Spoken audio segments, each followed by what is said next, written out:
오늘은 로마서 강의 29번째 시간으로 율법 너머로 두 번째 시간으로 유대인들의 실천의 문제에 관해서 함께 생각을 해보고자 합니다. 우리는 지난 시간에 2장 17절에서 20절까지의 말씀을 통해서 유대인들의 정체성의 문제에 대해서 함께 생각을 해보았습니다.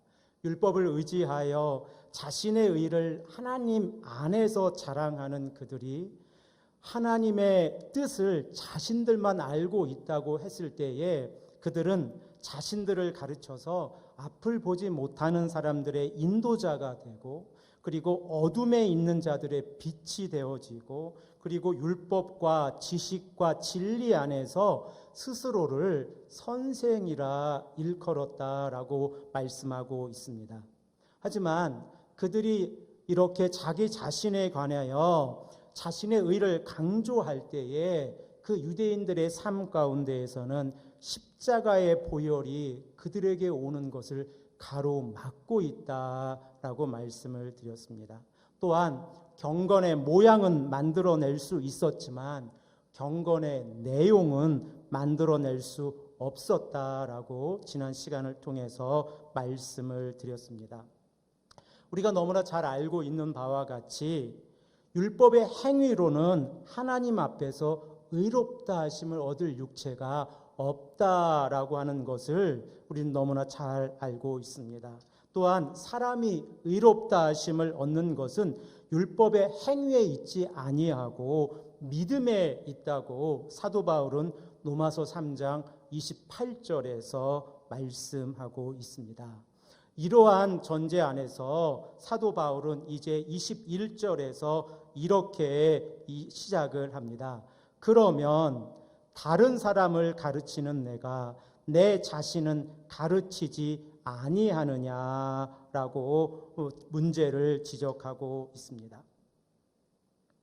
사도 바울은 이제 율법은 자랑의 대상이 아니라 실천의 대상임을 유대인들에게 강조하고 있는 겁니다. 율법을 많이 알고 있어서 그 율법의 내용을 자랑하는 것이 하나님 앞에서 의롭다 하심을 얻는 것이 아니라 그 율법을 알고 있다고 하면 그 율법을 실천함으로써 하나님의 뜻을 전파해야 한다는 것이 사도 바울의 뜻입니다. 또한 이 율법을 뛰어넘어서 생명과 성령의 법이 그리스도를 믿는 자들의 마음에 가득하였을 때에 우리는 율법 너머에서 예수 그리스도의 사랑을 실천할 수 있게 되어집니다. 하지만 오늘 본문 말씀을 보면 이 유대인들의 삶은 다른 사람들에 대해서 잘 가르쳤지만 자기 자신을 가르치지는 못하고 있는 모습을 21절에 사도 바울은 기록을 하고 있습니다. 왜 그렇습니까? 자기 자신이 율법을 알고 있음으로 인해서 많은 사람들에게 율법이 명하고 있는 것이 이것이다 라고 명백하게 말을 할 수 있지만 실천하지 아니함으로 인해서 하나님 앞에서 스스로를 속이는 자요 교만한 자가 되어진 것입니다. 우리 다 함께 갈라디아서 6장을 좀 펴보기를 원하는데 신약성경 309페이지에 있습니다. 하나님께서는 이 사도 바울의 입술을 통해서 우리에게 이렇게 말씀하십니다. 스스로를 속이지 말라라고 갈라디아서 6장 7절에 말씀하고 있습니다. 다 찾으셨으면 우리 함께 읽도록 하겠습니다. 갈라디아서 6장 7절 말씀입니다. 309페이지에 있습니다. 함께 읽겠습니다. 시작. 스스로 속이지 말라. 하나님은 업심여김을 받지 아니하시나니 사람이 무엇으로 심든지 그대로 거두리라. 아멘. 바울은 이 갈라디아 교회를 향해서 스스로를 속이지 말라. 만일 스스로를 속여서 자신의 의를 나타낼 수는 있지만 하나님을 속일 수는 없다는 것입니다. 즉 자신이 하나님 앞에서 의를 나타낼 수는 있지만 이 행위가 하나님을 속여 하나님의 의를 더럽힐 수는 없다라고 말씀하고 있는 겁니다. 우리가 만일 스스로를 속이고 있다고 하면 하나님을 업신여긴다라고 사도 바울이 말씀하고 있는 겁니다. 그러므로 사도 바울이 갈라디아서 6장 7절에서 이렇게 말씀합니다. 사람이 무엇으로 심든지 그대로 거두리라 라고 말씀하고 있습니다. 우리가 누군가에게 예수 그리스도의 복음을 증거하고 하나님의 말씀을 증거할 때는 우리의 삶의 기반 자체가 하나님의 말씀에 뿌리를 두고 있어야 합니다. 그리고 난 후에 예수 그리스도의 십자가의 사랑을 전파할 때에 그 복음이 살아 움직이게 되어지는 겁니다. 그러면 유대인들은 왜 스스로를 속이는 이런 행동을 선택했습니까? 오바댜의 말씀을 근거해서 보면 그 마음 안에 교만이 있었기 때문에 그렇습니다. 오바댜 1장 3절 말씀에 이렇게 기록을 합니다. 너의 마음의 교만이 너를 속였도다.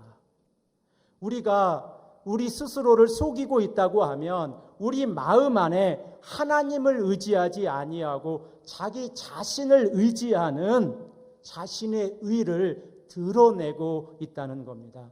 이는 하나님을 높이는 것이 아니라 자기를 높이는 행위이기 때문에 그렇습니다.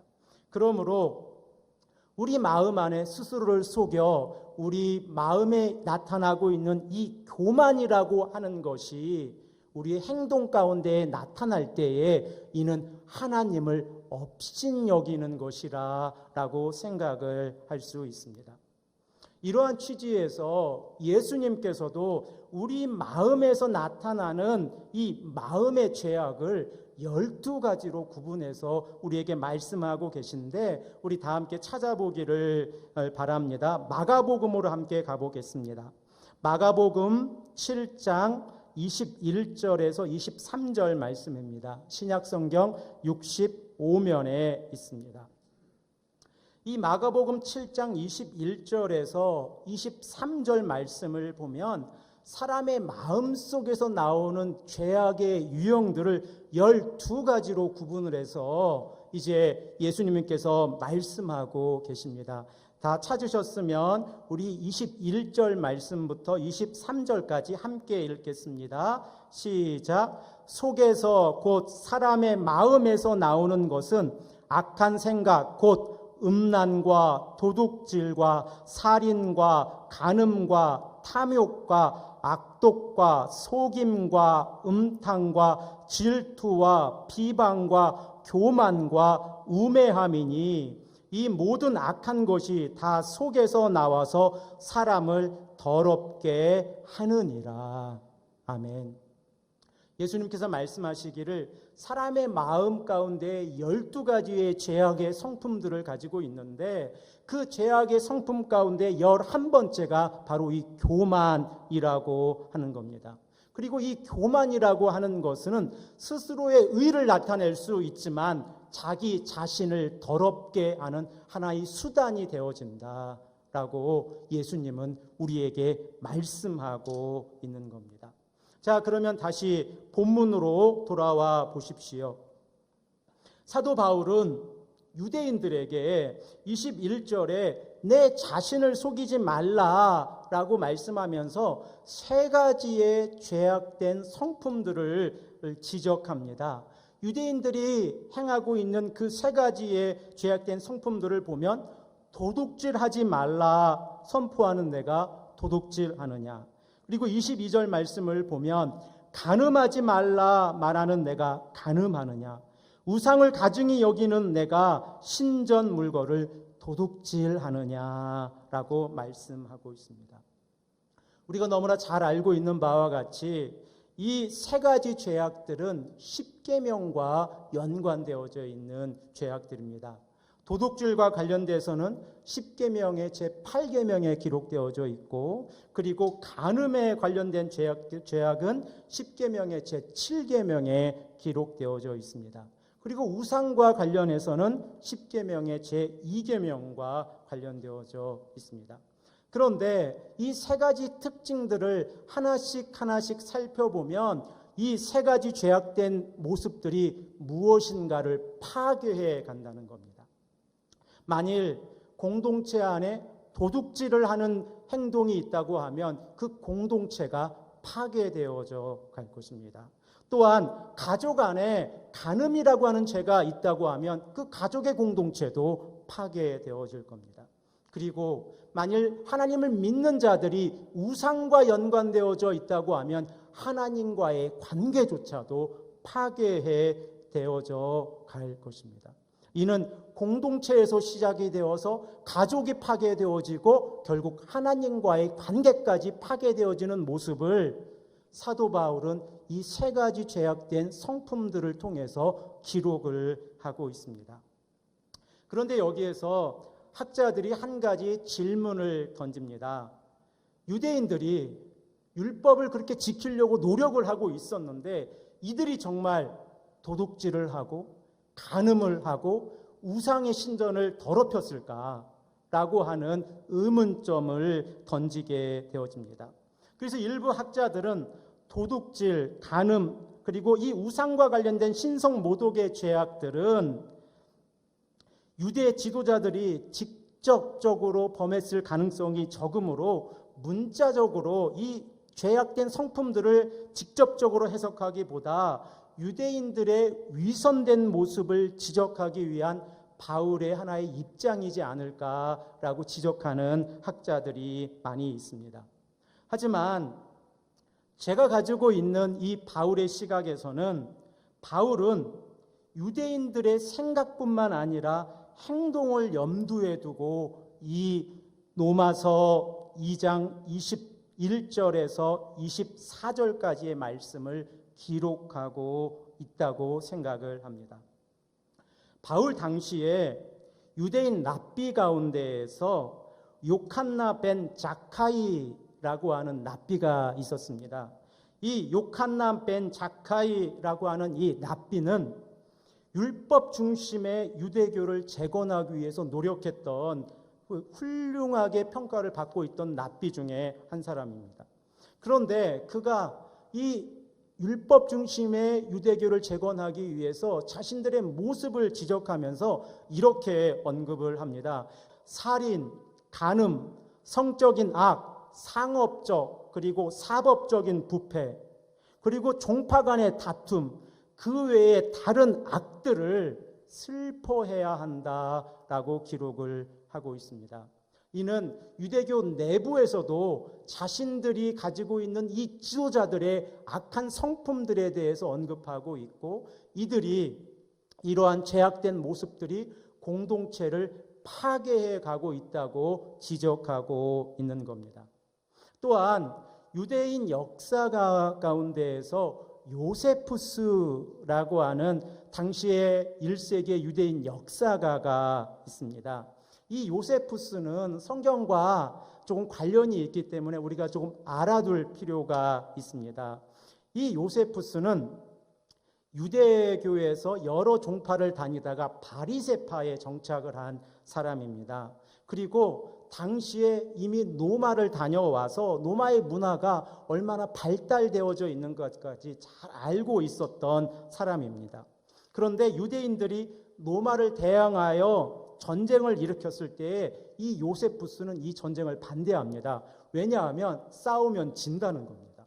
하지만 강경파가 득세해서 요세푸스는 이 전쟁의 사령관의 이 직함으로 전쟁에 참여하게 되어지는데 전쟁은 지게 되어지고 포로에 잡히게 되어집니다. 포로에 잡히자 요세푸스는 로마에 투항을 해버립니다. 그리고 로마의 황제 9번째 로마의 황제였던 베스파시 아누스에 의해서 로마 시민권을 받게 되어집니다. 바로 이 사람이 요세푸스인데, 요세푸스가 당시 이 1세기의 상황을 기록하면서 유대 고대사라고 하는 책을 기록을 하였습니다. 그 내용 가운데에서 오늘 우리가 함께 읽었던 도둑질, 그리고 이 간음과 관련된 이야기가 있어서 잠시 소개를 해드리겠습니다. 유대 고대사 18권 3장의 5번째 스토리를 보면 유대인 중에 한 사람이 율법을 잘못 지켜서 로마로 추방하게 되어집니다. 이 유대교에서 추방된 사람은 로마에 와서 이제 선생의 역할을 합니다. 그리고 자신이 모세의 율법을 가르칠 수 있다라고 하며 사람들을 선동해서 모세의 율법을 가르치면서 자기와 함께 공무할 사람을 3명을 뽑게 되어집니다. 그리고 유대교 신봉자 가운데서 아주 지체가 높았던 풀비아라고 하는 이 사람을 속여서 자주색 옷과 금을 예루살렘에 보내자, 그리고 우리가 유대교를 서포트 해주자, 이렇게 제안을 합니다. 그리고 나서 자주색 옷과 금을 예루살렘에 보낸다라고 하면서 그 중간에서 그 금액을 다 횡령하는 사건을 요세푸스가 기록을 하고 있습니다. 즉 바울이 살고 있었던 이 시대에 유대인들이 도둑질하지 말라라고 선포하고 있지만 그들의 이면 가운데에서 도둑질이라고 하는 것이 이렇게 빈번하게 일어나고 있었고, 요세푸스라고 하는 이 유대 역사학자 또한 이러한 사건을 기록하고 있다는 사실에 우리는 주목해야 합니다. 그러므로 사도 바울이 이 도둑질에 대해서 언급하면서 직접적인 예를 들고 계시지는 않지만 이 당시에 유대인들이 얼마나 그 마음 가운데에서 다른 물건을 횡령하고 있었는지는 잘 알 수 있습니다. 또한 간음에 관한 사건도 이 요세푸스가 기록을 하고 있는 사건이 있는데, 로마에 살고 있는 이 사람들 가운데에서 데키우스 문두스라고 하는 사람이 있었습니다. 이 사람은 고위 기사단에 소속되어져 있는 사람이었는데, 이 데키우스 문두스라는 사람이 한 여인을 사모하게 되어집니다. 그 여인의 이름이 귀 부인이었던 파울리나라고 하는 여인이었는데 이미 결혼을 한 여인이었습니다. 그런데 이 데키우스 문두스라는 사람이 이 여인을 이제 매수하기 위해서 돈을 제시합니다. 당시 돈으로 20만 드라크마를 줄 테니 나와 함께 하자라고 제시합니다. 20만 드라크마가 얼마나 큰 돈인지 당시의 개념으로 생각해 보면 이렇습니다. 노동자가 아침 일찍 나가 저녁 늦게까지 하루를 일하면 1 드라크마를 받습니다. 그러니까 20만 드라크마라는 돈을 만지기 위해서는 365일을 하루도 쉬지 않고 일을 해서 548년을 일하면 20만 드라크마라는 돈을 만지게 되어집니다. 불가능한 일이죠. 그런데 이 데키우스 문두스는 굉장히 많은 재력을 가지고 있었기에 20만 드라크마를 제시했지만 이 파울리나라고 하는 이 기부인은 단번에 거절해 버립니다. 그래서 이 데키우스 문두스라는 이 기사가 마음의 병을 알게 됩니다. 그러자 그 데키우스 문두스 아래에 있었던 이 여자 하인이 하나의 꾀를 내어서 자기에게 5만 드라크마를 주면 이 일을 해결해 주겠다라고 이야기를 합니다. 그리고 이 5만 드라크마를 받아서 2만 5천 드라크마를 제사장에게 제출하고, 그리고 그 제사장을 돈으로 매수해서 이러한 성적 타락의 일을 기록하고 있는 것이 요세푸스의 기록에 나옵니다. 이와 같이 당시의 상황 가운데에서 하나님의 말씀을 가르치는 자들이 도둑질과 연관되어져 있었고 간음과 연관되어져 있었다는 것이 여러 가지 기록 가운데 나옵니다. 그리고 사도 바울이 이렇게 말씀하고 있는 겁니다. 도둑질하지 말라 선포하는 내가 도둑질하느냐라고 라고 말씀하고 있는 겁니다. 이는 믿고 있는 자들이 어찌 말씀을 지키지 않느냐, 하나님의 율법을 지킨다고 하는 너희들이 어떻게 하나님의 말씀을 지키지 않느냐라고 지적하고 있는 겁니다. 제가 서두에서 말씀드린 것과 같이 이 도둑질이라고 하는 것은 사회 공동체를 파괴하는 행동입니다. 이 도둑질을 통해서 공동체가 파괴되어지는데 이 도둑질의 이면에 어떠한 인간의 마음이 있는지를 우리가 다시 한번 생각을 해보아야 합니다. 다른 사람의 물건을 빼앗아 오거나 횡령하는 그들의 마음 가운데에는 탐심이나 탐욕, 욕심이라고 하는 것이 그 마음 안에 있습니다. 여기에서 탐심과 욕심이라고 하는 이 헬라어 단어를 좀 구분해서 사용할 필요가 있습니다. 욕심이라고 하는 것은 무엇인가를 많이 가지려고 하는 인간의 마음입니다. 그런데 이것보다 조금 더 나쁜 단어가 탐심이라고 하는 단어입니다. 탐심은 이미 소유하고 있는데 더 가지려고 하는 마음입니다. 그런데 이 욕심과 탐심이 다른 사람의 물건을 빼앗아 오는 것으로 끝나는 것이 아니라 한 사람에게 부가 집중되기 때문에 그 공동체를 파괴시킨다는 겁니다. 우리가 하나님의 자녀로 하나님의 말씀을 가지고 살아가는 것은 이 땅 안에 예수 그리스도의 복음을 증거하는 겁니다.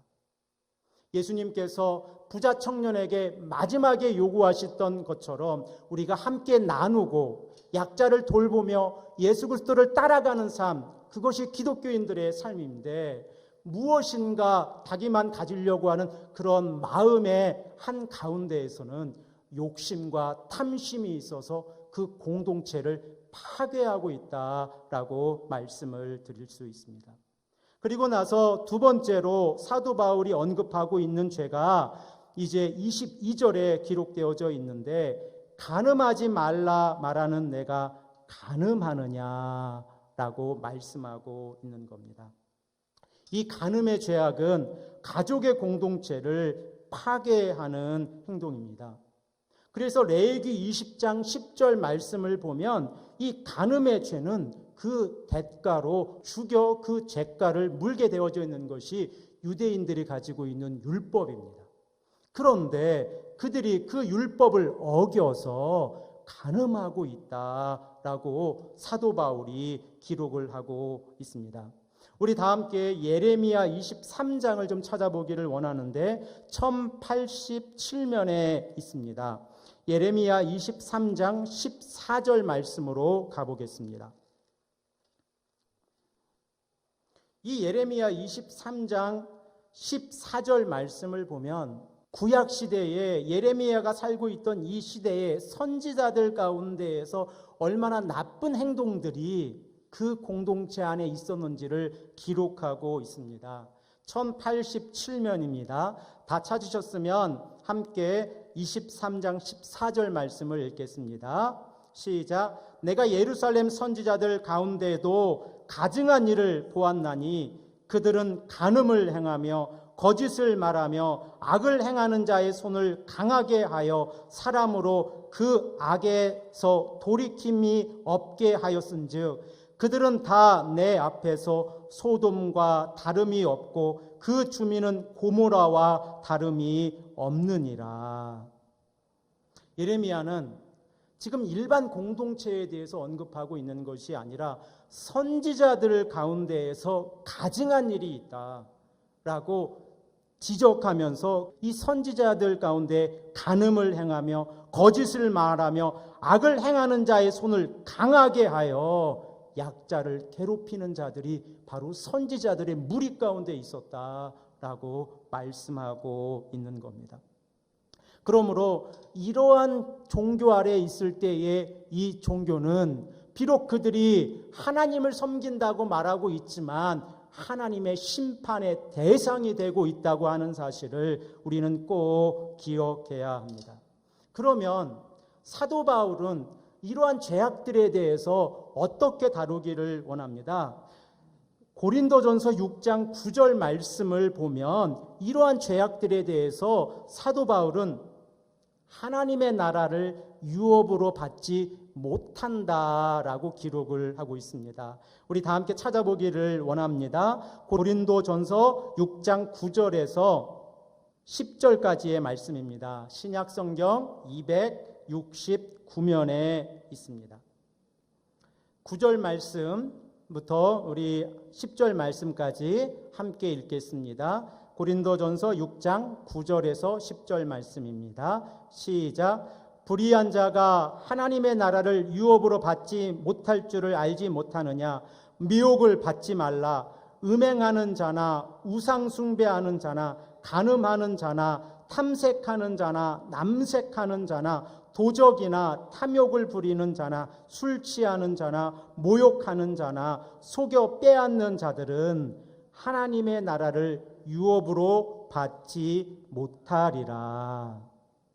바울은 이 10가지의 목록들을 기록하면서 그 끝에 하나님의 나라를 유업으로 받지 못한다라고 기록을 하고 있습니다. 그리고 이 10가지 항목 가운데 4가지가 성적 타락과 연관되어져 있습니다. 그 목록들을 보면 음행, 간음, 탐색, 남색 이러한 죄악들이 성적 타락과 연관되어져 있습니다. 그리고 그들은 하나님의 나라를 유업으로 받지 못한다라고 사도 바울이 말씀하고 있습니다. 그러므로 사도 바울은 로마서 2장에서 이렇게 말씀하고 있는 겁니다. 간음하지 말라라고 너희들이 가르치면서 너희가 간음하느냐라고 묻고 있는 겁니다. 세 번째로 우상숭배와 관련된 내용을 기록하고 있는데 그 내용을 보면 우상을 가증히 여기는 내가 신전의 물건을 도둑질하느냐라고 기록을 하고 있습니다. 바울은 이 우상과 관련된 언급을 하면서 22절 말씀에서 이렇게 이야기합니다. 우상을 가증히 여기는 내가. 너희들이 우상에 대해서 가증히 여기고 있는데 우상을 섬기는 곳에 근처조차 가기를 원치 않고 있는데 그들이 도둑질을 해서 그 우상 신전에 있는 물건을 가지고 오느냐라고 묻는 겁니다. 이는 도둑질을 하고자 하는 탐욕 앞에서 하나님을 믿는 양심을 버렸다라고 사도 바울이 지적을 하고 있습니다. 유대인들은 우상의 근처조차 가기를 원치 않았습니다. 하지만 그들이 우상 신전에 있는 물건을 훔쳐 나오기 위해서 자신들이 가지고 있는 신앙의 양심을 버렸다라고 말씀하고 있는 겁니다.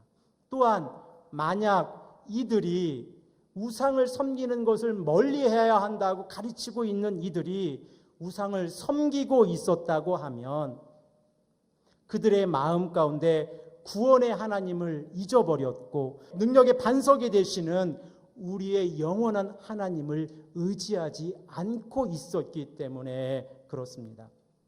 우리가 하나님 앞에서 우리의 구원이 되신 하나님을 잊어버리고 우리의 능력이 되신 반석을 잊어버리고 있다고 하면 우리가 비록 어떤 모양을 만들어 우상을 섬기고 있지는 아니하지만 우리 마음 가운데 우상을 섬기고 있는 마음의 밭이 있다고 하는 사실을 우리는 꼭 기억해야 합니다. 그러므로 바울이 이제 이렇게 23절에 가서 말씀합니다. 율법을 자랑하는 내가 율법을 범함으로 하나님을 욕되게 하느냐. 그리고 24절 말씀을 보면 기록된 바와 같이 하나님의 이름이 너희 때문에 이방인 중에 모독을 받는도다 라고 말씀하고 있습니다. 우리가 하나님의 말씀을 입으로 가르치고 행동으로 실천하지 아니하면 그 모습 가운데에서 하나님을 욕되게 하며 하나님의 이름이 이방인들에게 모독을 받게 한다라고 사도 바울이 지적하고 있는 겁니다. 그러면 이 말씀을 읽고 있는 우리들의 삶을 우리는 되돌아보아야 합니다. 우리는 믿는 자로서 특별히 하나님의 사랑, 그리고 예수 그리스도의 십자가의 보혈, 그리고 성령의 인도하심이 우리와 늘 함께 있다고 하는 사실을 믿는 자들입니다.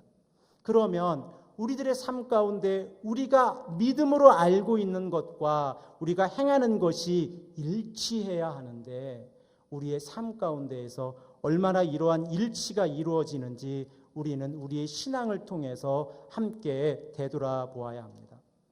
사도 바울은 정말 위대한 고백들을 많이 하는데, 제가 신약 성경의 사도 바울의 편지들을 읽으면서 정말 목회자로서 이렇게 살 수 있을까라고 늘 두렵고 떨리며 읽는 성경 구절이 있습니다.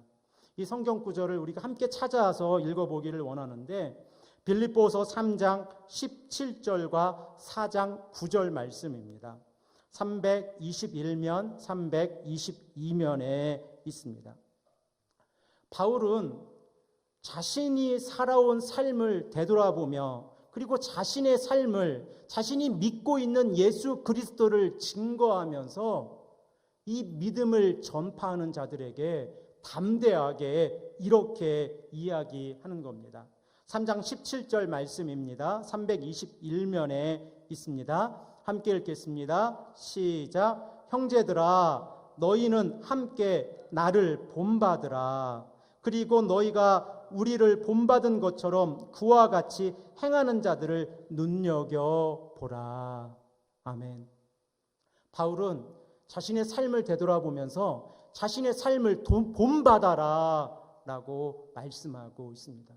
우리가 직분자로 이 땅에서 살아갈 때에 우리 또한 믿지 아니한 자들에게 복음을 증거할 때에 이렇게 말할 수 있어야 합니다.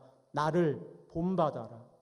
그러면 나의 삶 가운데 믿음과 행위가 일치하는 삶을 살아가지 아니하면 이렇게 말할 수 없습니다.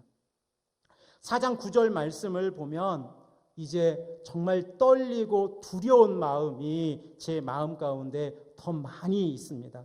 4장 9절 말씀을 우리 함께 읽겠습니다. 시작. 너희는 내게 배우고 받고 듣고 본 바를 행하라. 그리하면 평강의 하나님이 너희와 함께 계시리라.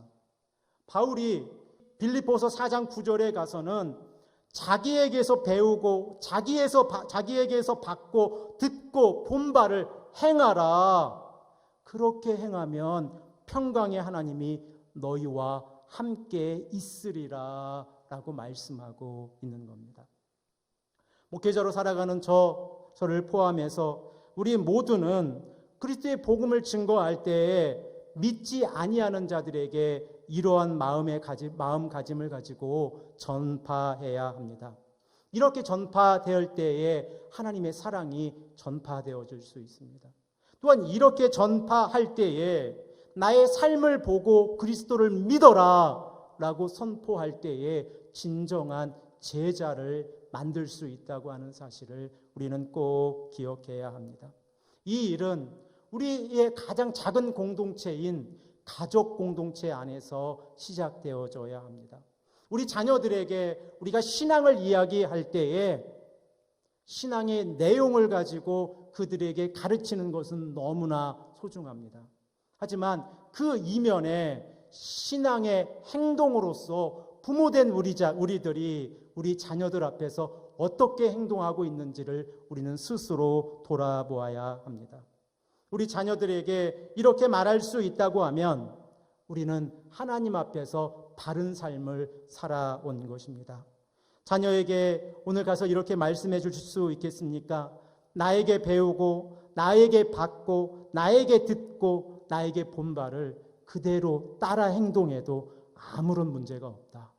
그러니 내가 행동한 대로 본받아 행동해라. 이런 마음이 전파되어지면 우리 자녀들이 하나님 앞에 나와 더 간절한 마음으로 예수 그리스도를 만나고 인격적으로 자신의 신앙을 고백할 것입니다. 또한 우리의 믿음의 대상들이 있습니까? 전도의 대상들이 있습니까? 그들에게 가서도 우리는 이렇게 행동해야 합니다. 나의 삶을 보고 내가 예수 그리스도를 알기 전과 예수 그리스도를 안 이후에 어떻게 삶이 달라졌는지를 분간하여 보고, 그리고 예수 그리스도를 믿어라 라고 전파할 때에 이 안에 복음이 살아 움직이는 겁니다.